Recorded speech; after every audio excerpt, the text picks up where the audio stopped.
Okay, so today I am talking with Katie Asmus of the Somatic Wilderness Therapy Institute up in Boulder, Colorado. I am really excited to talk to Katie today. She's got tons of experience, as you heard in her bio, and I'm just excited to have this conversation. So thanks for being here today, Katie. Yes, thank you. I'm excited to have this conversation. So let's start with a little bit about what it is exactly that you do. And because your business is called the Somatic Wilderness Therapy Institute. I've also Yes. heard the term ecotherapy. You said that you sometimes call it nature-based therapy. So can you just talk a little bit more about what those terms mean and what exactly you do every single day with clients? Yes. Oh, that's a very big question. The reason I have an institute is because I do so many different things. And I have been working in the natural world for 30 years at this point. I started off working with Outward Bound and other similar type programs doing outdoor education. And then in 1997, went to graduate school in somatic psychology and with an emphasis in dance therapy. And as I was doing my graduate program, at that moment, there weren't any graduate training programs in wilderness therapy or adventure therapy or eco psychology. And I knew that I always wanted to incorporate the natural world into my work with people because it was such a profound experience in my life and work. And so as I was in graduate school, every opportunity I had to integrate nature nature and adventure into projects, I would, and including I did an internship in wilderness therapy. I did a thesis in wilderness therapy. And so my work then has always been sort of bridging these different worlds. And currently, the Somatic Wilderness Therapy Institute, I do psychotherapy with clients, both indoors and outdoors. I do hour-long sessions. I also do intensives that might even be up to a week long with an individual or couple. And then I also do a lot of mentoring with therapists and healers who want to integrate this type of work into their practices and work with others. And I've developed many trainings also for therapists and healers in incorporating the natural world, incorporating ceremony and ritual, as well as the somatic work, and in particular, somatic trauma work.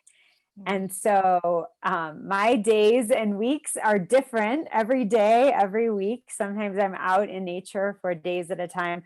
Sometimes these days I'm on Zoom for many hours at a time. Through the pandemic, I also developed some online training programs to incorporate nature wherever we are, wherever you are. So even ways of incorporating the relationship with nature in your own home, looking out the window, being able to just walk outside wherever we are, whether that's into a yard or a city park. In Boulder, where I live, there are many beautiful trails, but that's not really true for everyone. But I always say that we are the natural world. As humans, we are the natural world, and we inherently have connection with the natural world that is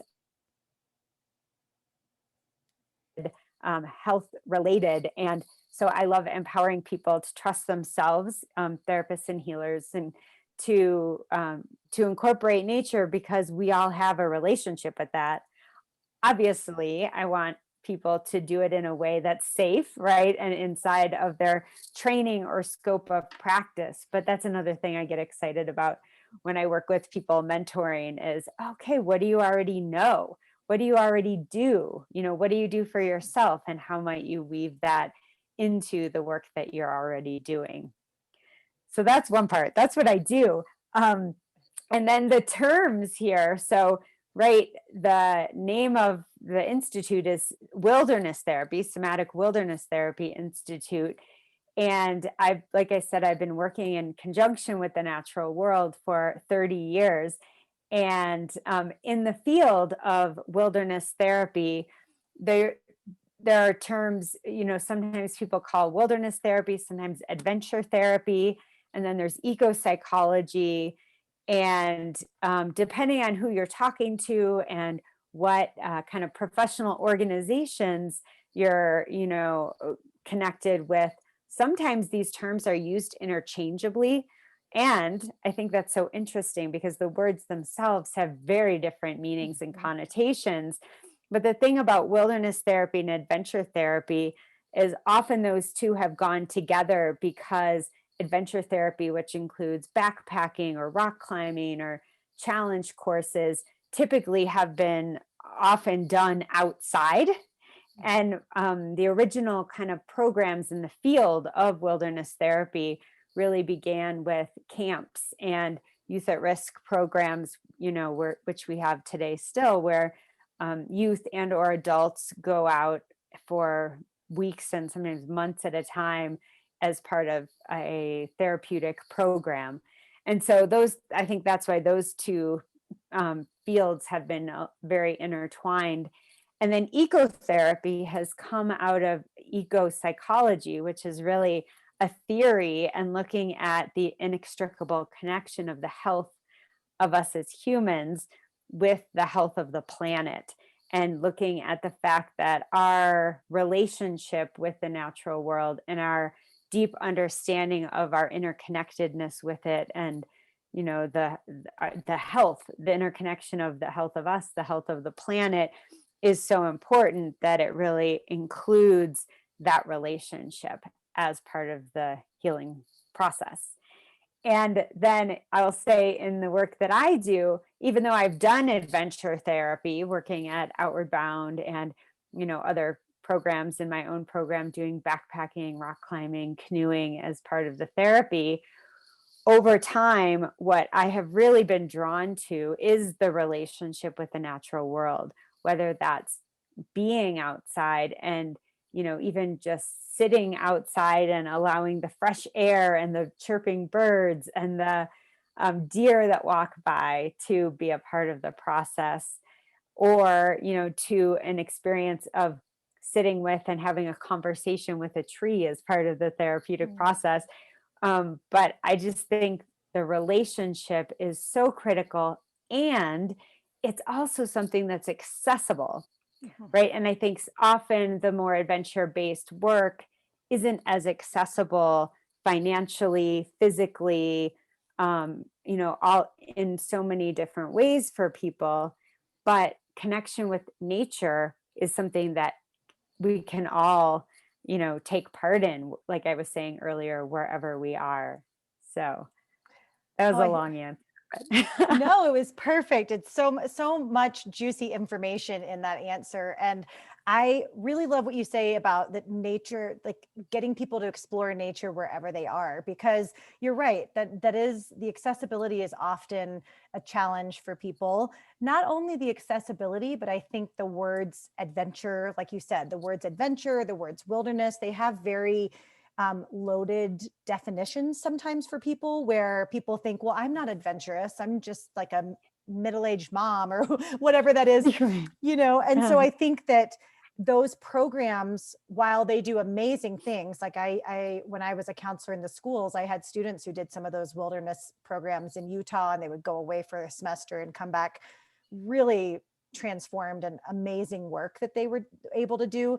But financially, time wise, like all Mhm. those things are not often accessible for anybody. I mean, that's one of the Yeah. things. And so I love that what you're doing is that you help people connect with nature in their own backyard, and that you Mhm. make it so that it's not super intimidating, because that can be a little bit of a fight or flight response for some people. If you're like, well, you're going to go Mhm. backpack for, you know, 10 days in the wilderness, good luck. I mean, that could actually cause trauma instead of healing trauma, which is what we want to Yes. do. So, Yes. talk to me a little bit about what are some of those examples? How do you help people connect with nature on a daily basis? You mentioned a few examples like talking to a tree, but for other, what are some of the other examples of things that you do in your practice and that you help coach people through and in the therapeutic process? Yes, great. So I over COVID, I created this course online. It was the first time I taught a nature-based therapeutic course online. I had only done them in person before that. And two of the people, so I asked all the participants to share with me what their access to nature was within 5 minutes so that I would know what kind of experiential exercises I could facilitate with them. And it turned out that two of the people, one was in New York City at the time and one was in Spain, um, couldn't go out of their homes, couldn't go out of their apartments. So I had people who had nature right out their door to a couple minutes away to people who couldn't actually leave their inside. And so I made up this nature scavenger hunt. And so I've been doing it many times since, where I would send people out for 15 to 20 minutes right at the beginning and say, go see who's here. See what beings are right here in your home, outside your door, outside your window, maybe even images hanging on your wall. Do you have pets? Do you have plants? And so it was this really eye-opening experience for a lot of people to recognize how much the natural world was all around them that they didn't necessarily recognize or think about. And so from there, we had a lot of relationship and resources to work with as we did different kind of exercises. So that was one that I have felt excited about.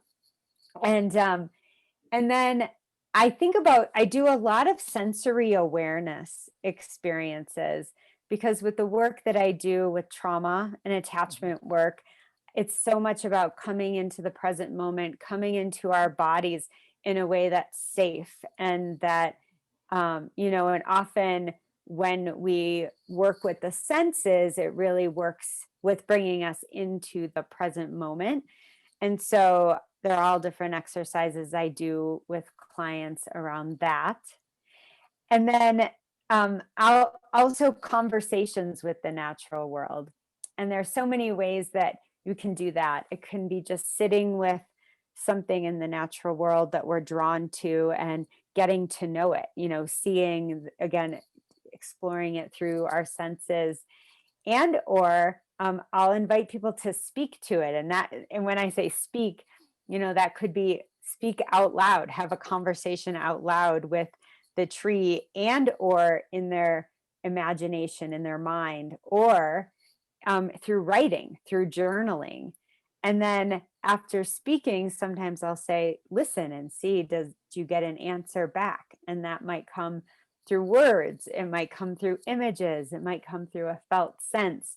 And often if people haven't done that, they think it might be a little silly, or I don't know, is anything going to happen? And inevitably, most of the time, something happens. And I've had people get so many profound insights through that simple exercise. And there's so many ways to set it up depending on people's goals and kind of what we're working with.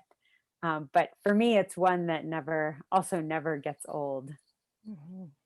That's so beautiful. I think what I love about what you're saying is that idea of being in the present moment. And what I've heard it said before, that trauma lives in the past, anxiety lives in the future. And so if you can get people into the present moment, whether it's through a five senses kind of practice where they're using their five senses to notice what's happening in that moment, or there's a lot of different ways to do that. But that's such a great way to support mental health, is by bringing people back so that they're not reliving stuff that happened before, or they're not perseverating on, all the what ifs that could happen down the road, but they're really just in the moment with their bodies. Yes, absolutely. There's so much more that's possible from the present moment when we're not distracted by the past or worrying about the future. The creativity is right here, right now. Yes, so much. And it sounds like you spend a lot of time helping people get quiet, which is something that, we joke, I have an 8-year-old at home, and my husband and I are like, we don't get any quiet time while she's awake, because she is literally like stream of consciousness talking all day long, like constantly. It's like just all the time. And so she's a verbal processor. she is a verbal processor, like her, she gets it naturally from me, probably. But it's so fun, even with her, if we just sit and get quiet, the things that come Yes. up and the things that we can notice together and the way that it shifts even her, the way that she is in the world. So I think that practice of helping people get quiet is so important. And I just love that that's Yes. what you're doing with people, because I think that we just, everything is so fast paced in our society. And right now we're hopping Yes. from Zoom call to Zoom call back to back, and we don't really take a lot of space to just sit and do nothing, even for 2 or 3 minutes. And I think that's such a Right. huge thing for our nervous systems and for our brains and everything else. Yes.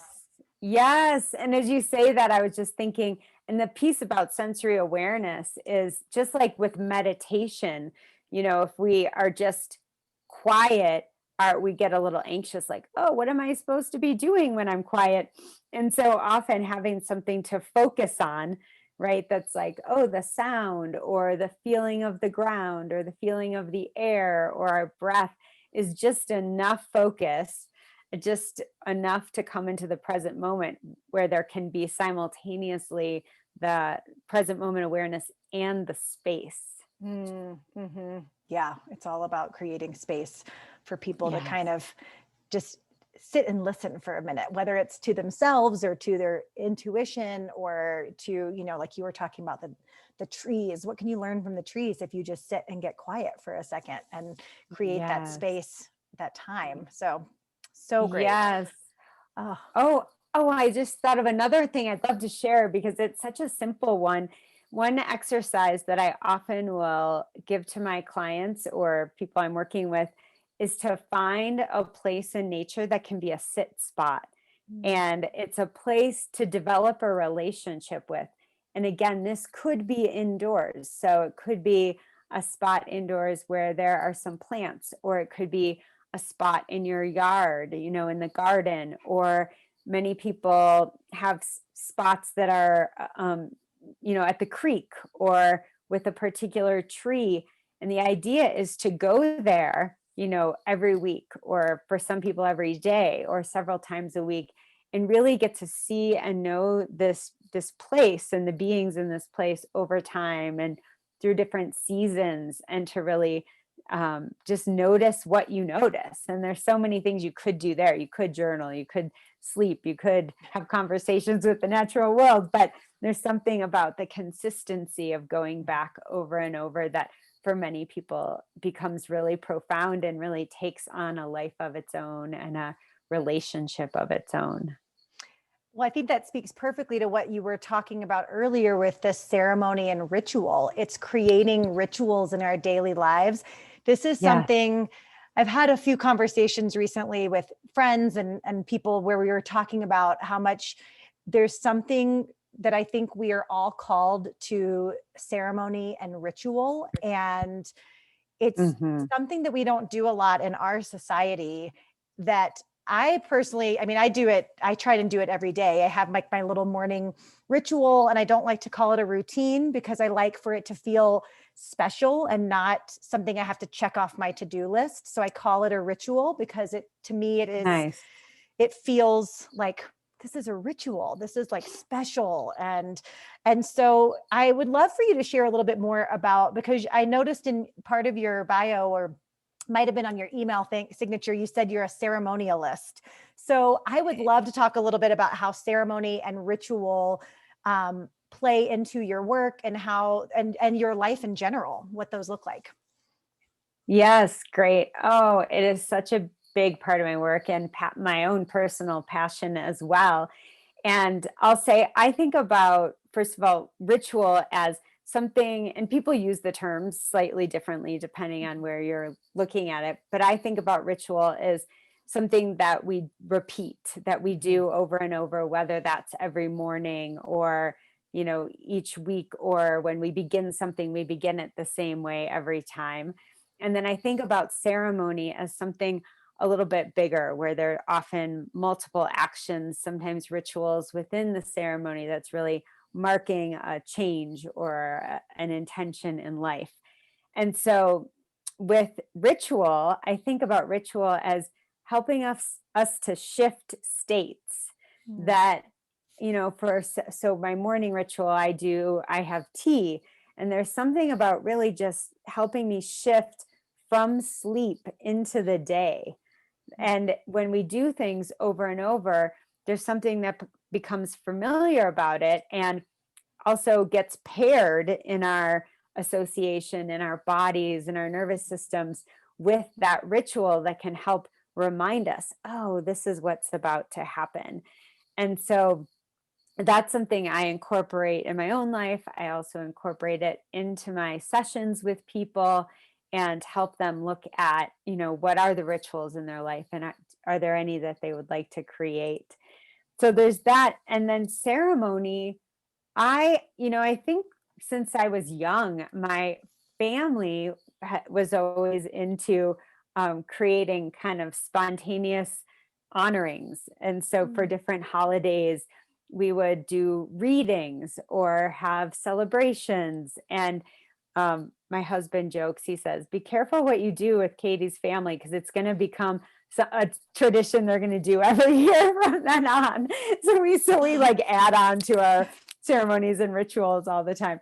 But and then, growing up, I was a part of doing retreats and helping put them on in high school and college. And part of that was really making up processes of honoring to reflect or to explore different aspects of life. And I always say, I think that's where, I really got my start in creating what I say personally meaningful, culturally relevant ceremonies and rites of passage. And so and to me, it's really an intentional marking of something that is important or that has meaning, and that it's, uh, sends a message to us that something different's happening here, that we're stepping into a different sort of time. And so in my practice with people, in my psychotherapy practice, when I hear people with a lot of energy around some change in their life, often it'll sort of bubble up in me, and I'll ask them, would you like to do a ceremony with this? And kind of the areas of ceremony, often it's either letting go of something, so ending some aspect or identity aspect of our life, or some aspect of our identity, something that no longer serves us. Or another general category would be, we're in the unknown, we're in the middle of the change, and it's uncomfortable, and we want guidance, and we want support, and we want to know, how do we keep going through this unknown? And so there are ceremonies that are around that, around asking for guidance and or looking inward to see what are our own capacities and capabilities that we can rely on and trust. And then the third general category would be the stepping into, or the claiming, or the owning of the new aspect of life or aspect of our identity. So I love helping people look at, what is the meaning? What is it that you're marking? And how do you want to mark that? And I think, like you said, in our society culture here in the US, here where we live in Colorado, I think we all come from so many different cultural backgrounds that we don't have a lot of shared ceremonies. And so it can be confusing for people, because we see other people's ceremonies and think, like, is that what I need to do? Or we often think about big ceremonies with lots of energy and sound and fanfare, and that's one way of doing ceremony. But ceremony can also be really, really simple. And I think when people start doing it at first, and when it hasn't been a part of their life, it can also feel a little awkward. So really, even simplifying it more and making it accessible. And I like to say to people, maybe it will be profound, but maybe it will be quite mundane. And what we're doing is we're really just taking the time and putting our energy toward something that has meaning in your life, and really saying yes or letting go. And so I love supporting people in creating that. And I also have a 9-month training, global training with a colleague, Hoeatea, where we and teach practitioners to do that in the work that they are doing with their clients. I love that. I'm like, have a little bit of a problem. Like I'm kind of obsessed with doing ceremonies now. So I'm like, Oh, it's the full moon. Let's do a ceremony. It's the new moon. Let's do a ceremony. It's the equinox. Like let's do it all the time. So I love it. I just think it's so great to, like you said, take a few minutes and reflect and celebrate and think about what we want to step into and how do we want to honor that. And it's not something that we do that often. And it's just so fun because it makes it seem, Yes. I grew up in a family where my mom like is big into birthdays. Like it's not just a day, like you celebrate the whole month. If she's listening to this right now, she's going to be nodding because her birthday's March 11th and she's like, all of March is my party. I'm going to go do things. And so it was always like this big thing where it was like your birthday was huge. And I loved it as a kid. It's so great. And it's so fun to see kids doing this. I've started doing this some with my daughter and I'll be like, it's the new moon. Let's go charge our crystals and do all this like hippie woo-woo stuff.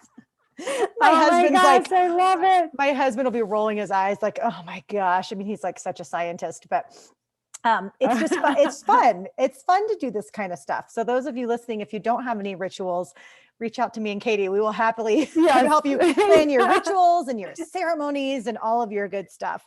Exactly. Can I go ahead? pause Yes, 1 second? of course. I just realized that I need to go get my computer cord. Oh. Mm-hmm. So within all of these super fun ceremonies and things that you do, I'm guessing that most of them are out in nature. So I would love for you to share how you really like, I feel like for most of us that are connected with the natural world in this way, there was kind of a pivotal moment, or maybe more than one, but a few pivotal moments. How did you first fall in love with nature and ceremony and some of these things? What was like your big moment or two where you were like, oh, this is just, it fills me up and it lights me up inside? Talk a little bit about those. Share some stories, because I have a feeling that you have some really cool stories to share. Well, it's so interesting because whenever I introduce myself in groups, I say the things I love the most are humans, the natural world, and self-growth, and that everything that I do have those components, one or more of those. And so for me, a lot of my connection with the natural world, especially early on, really was connected to humans and self-growth. And then, as I got older, I had more sort of the contemplative experiences in nature. And so the first thing, I grew up in the city. I grew up in a suburb of Cleveland, Ohio. And so we had a yard, but we weren't hiking or anything like that. But I went to summer camp when I was in 6th, 7th, and 8th grade. And each year when I left, I was so deeply sad and would cry the whole way home, which was very unusual for me. And, when I think back, it was really all of those components. It was being outside, doing new things, being in the fresh air, as well as the community that I was a part of in that place. And I continued to do work like that at camps in high school and go to some camps in high school. And then my freshman year of college, I was originally a physical education major, which I didn't end up graduating in that. But a teacher of mine took us, all the phys ed majors, to an outdoor education center the first semester and had us do a high and low challenge course.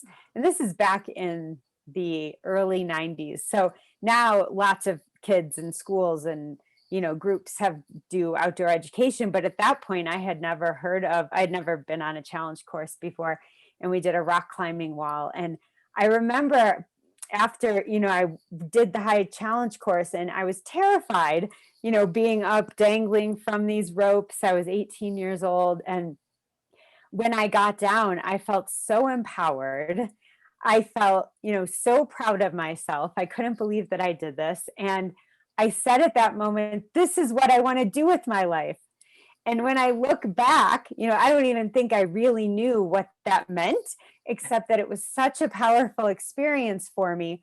I felt like, oh my gosh, I want to do this. This is the kind of energy I want to be in. And I want to be with people in this place. And so I think what it ended up meaning were those things, is that I wanted to really work within the context of the natural world and with people and with self-growth.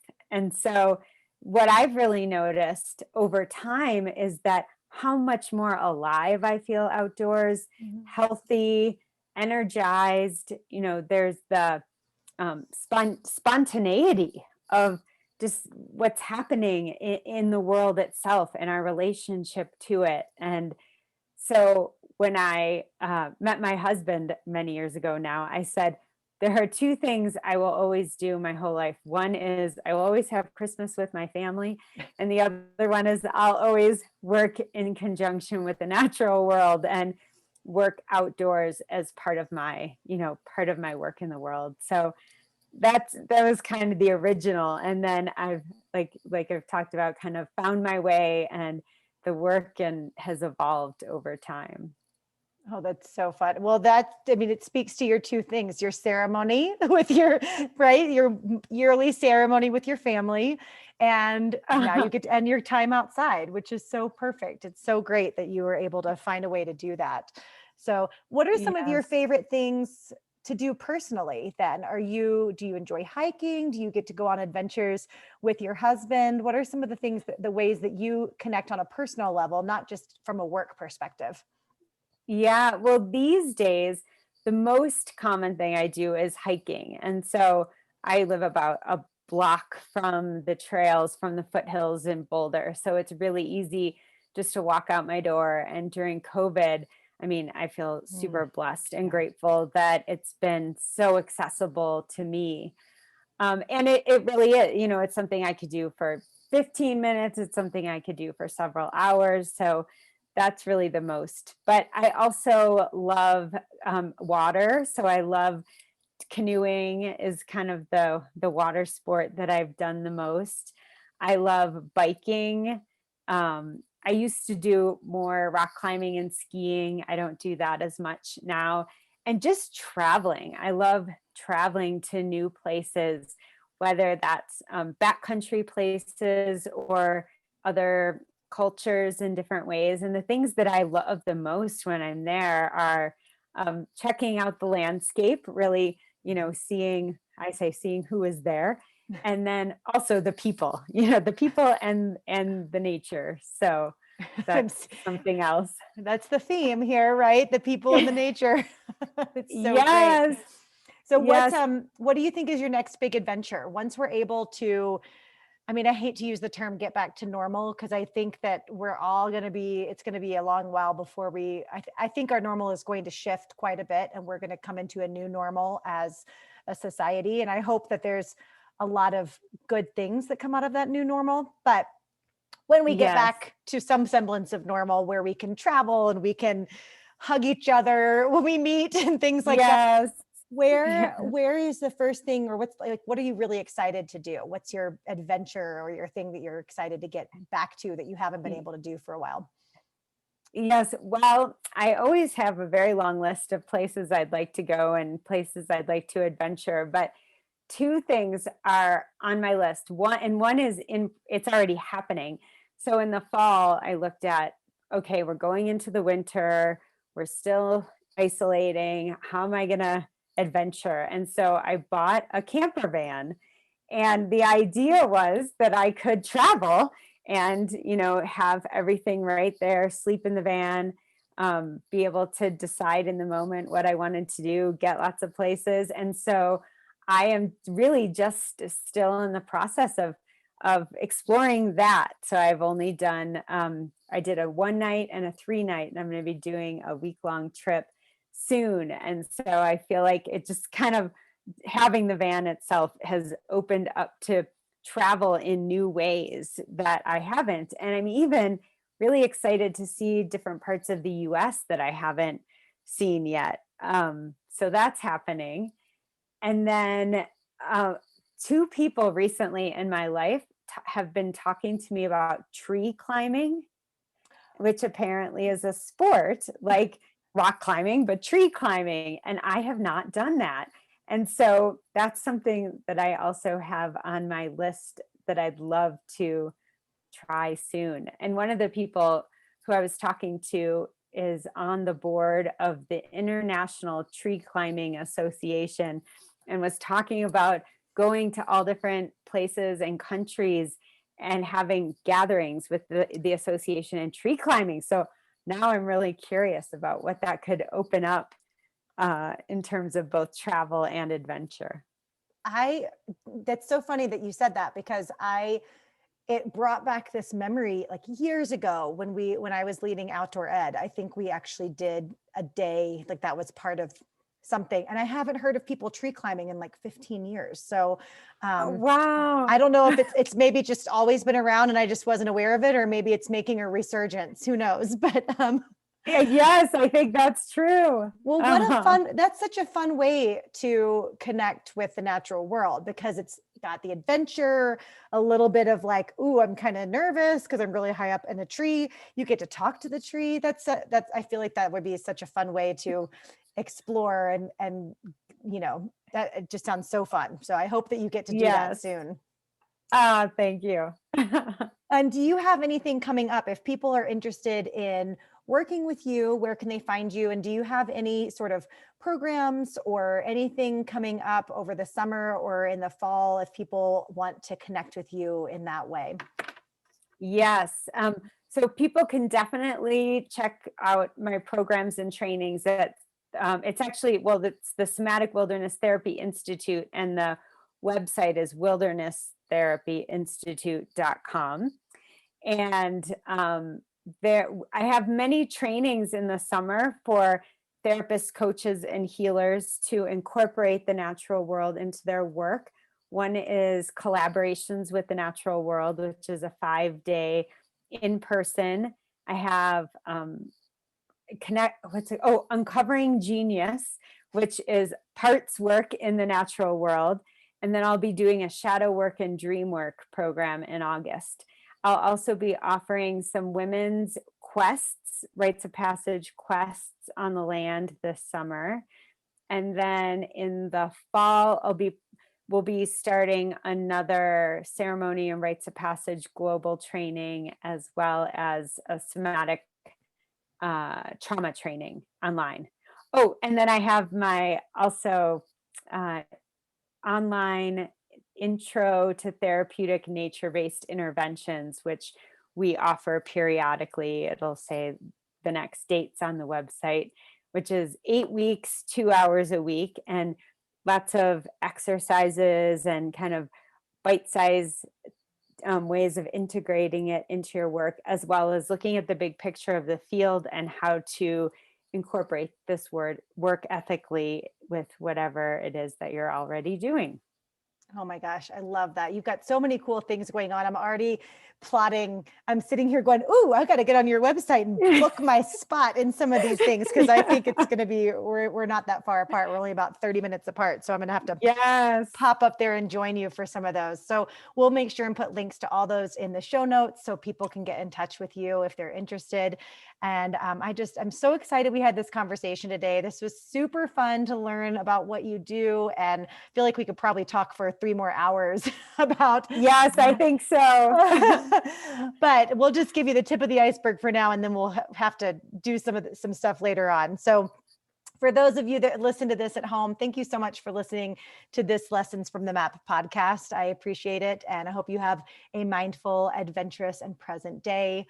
And Katie, thank you again for being here. It was so wonderful. Thank you so much.